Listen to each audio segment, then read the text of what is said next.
Hello out there.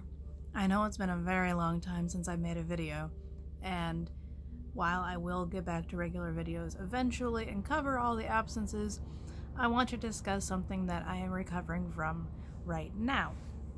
Because it's something that I didn't really know about to this extent, and I don't feel like it's talked about a lot.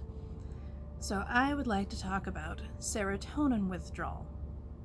So, as I've mentioned on my channel before, but if you don't know, I have anxiety and to a lesser respect, depression.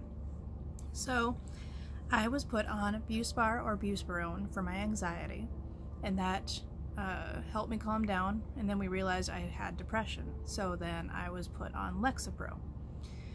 Well, I decided after a year and a half or 2 years that it wasn't working anymore. I was starting to get depressed again. I was starting to feel sluggish and tired and not wanting to do anything. So I talked to my doctor about changing. And she prescribed me Wellbutrin, and that I would just taper off my Lexapro and go to Wellbutrin. I only had one pill left, and she said that was okay. Just cut the pill in half, take it over 2 days, and the Wellbutrin would fill in the gaps. It's like, okay, I trust my doctor. I will trust medicine. I will take care of this. So on a Saturday, I took my half pill of Lexapro and my full tablet of Wellbutrin. I felt fine at first, but that evening I was sitting on the floor and all of a sudden I just wanted to throw up. I wanted to sleep. I was unhappy. I was tired. I was sick.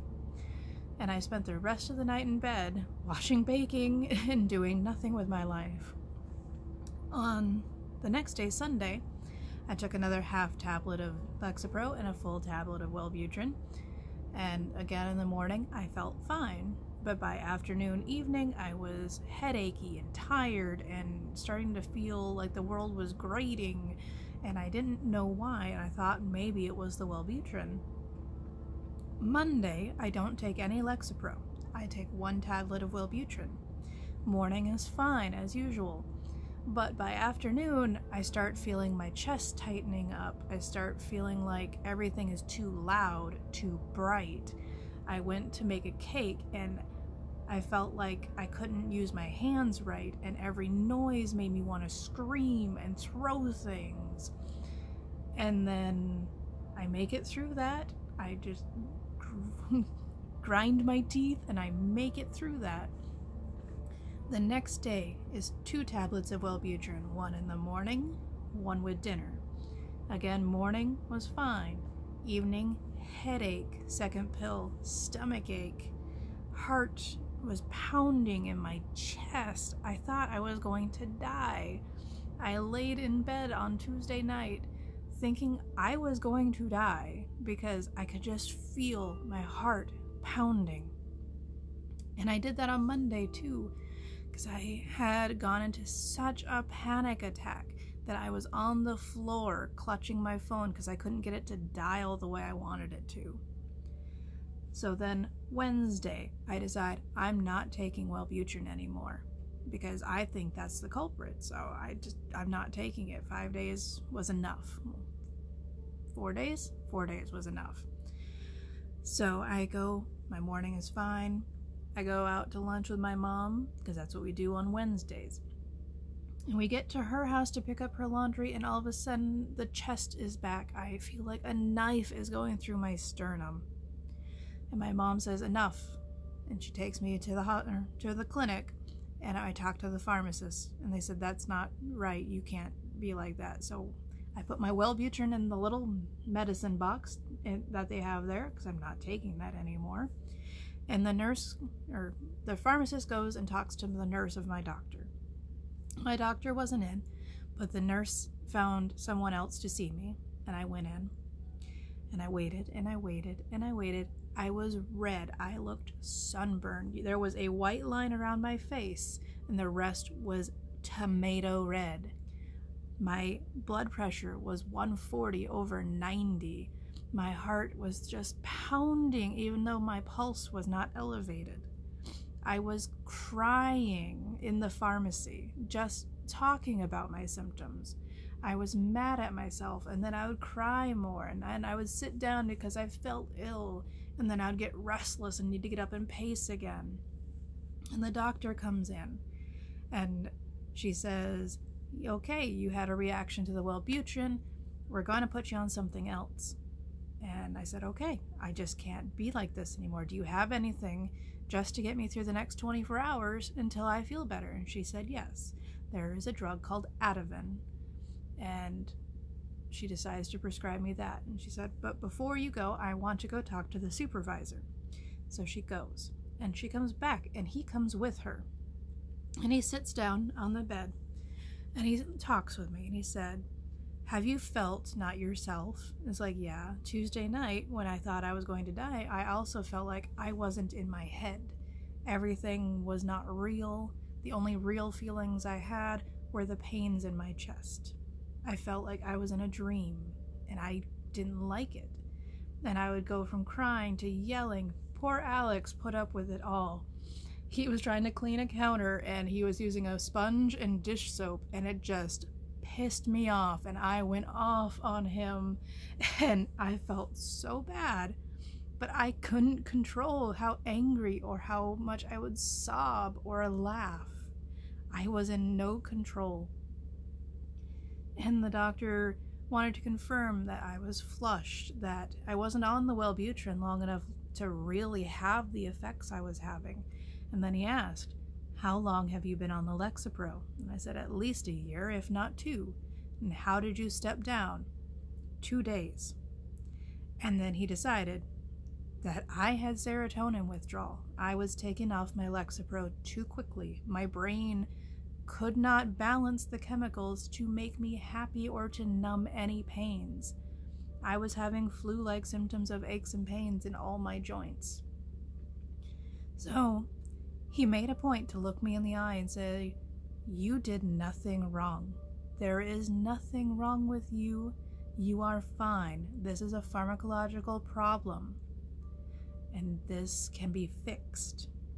And I loved that he made that connection. And he had even told me that he had gone through this before, and he didn't want me to suffer another moment longer. So they prescribed me back on my Lexapro full dose, and I had to take one right away. And they also gave me that Ativan because it would help the panic attacks I had been having for days. And I have been back on my Lexapro for Wednesday, Thursday, Friday, Saturday, Sunday, and I just took my morning dose. And I'm still not where I should be, but I am no longer dying. Well, I wasn't, but it felt like I was dying. It felt like I had no barrier to pain. My head hurt. It felt like my brain was made of rock. My bones hurt. Like everything was wrong that could be wrong. And I love that I had the support system and the ability to stay home. And my mom came over in the day to keep me company and help me out. My husband at night to keep my mind off of things and to feel better. The first night when we found out what it was, he made me a bed on this couch, and I got to watch baking, and then he played some Fallout, and it was just nice to be able to do that.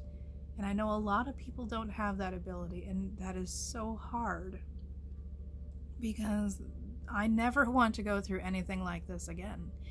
I survived my triple illness last year of the flu, sinus infection, and bronchitis, and that was nothing compared to this hell that I have gone through. And there's nothing to liken it to. I've gone through the caffeine withdrawals. That is a baby compared to this.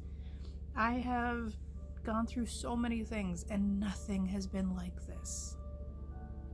And I wanted to share that with everyone because it's a real thing, and even the doctor said that the science is still only coming in on how severe serotonin withdrawal can be. And some people are more sensitive, like me, and some people are less sensitive and can cut down faster. But I go in tomorrow to see the doctor again and make an actual plan on how to step me off of it properly and put me onto something that will help. And I do hope to make a video maybe later this week about what the plan is for that and how I'm still recovering.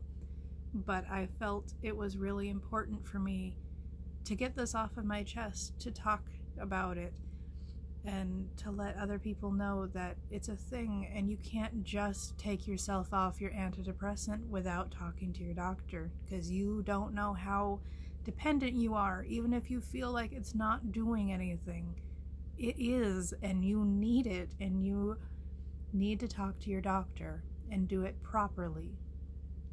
So I'm sorry if it got preachy, but there it is. There's my Monday story. And yeah, I don't want pity or anything. I just want to spread the word that sometimes you need a second opinion, and sometimes you need to listen to your body. If something's not right, go see a doctor. So I hope you have a good day, and I hope I taught you something along the way. And I will see you next time. Bye.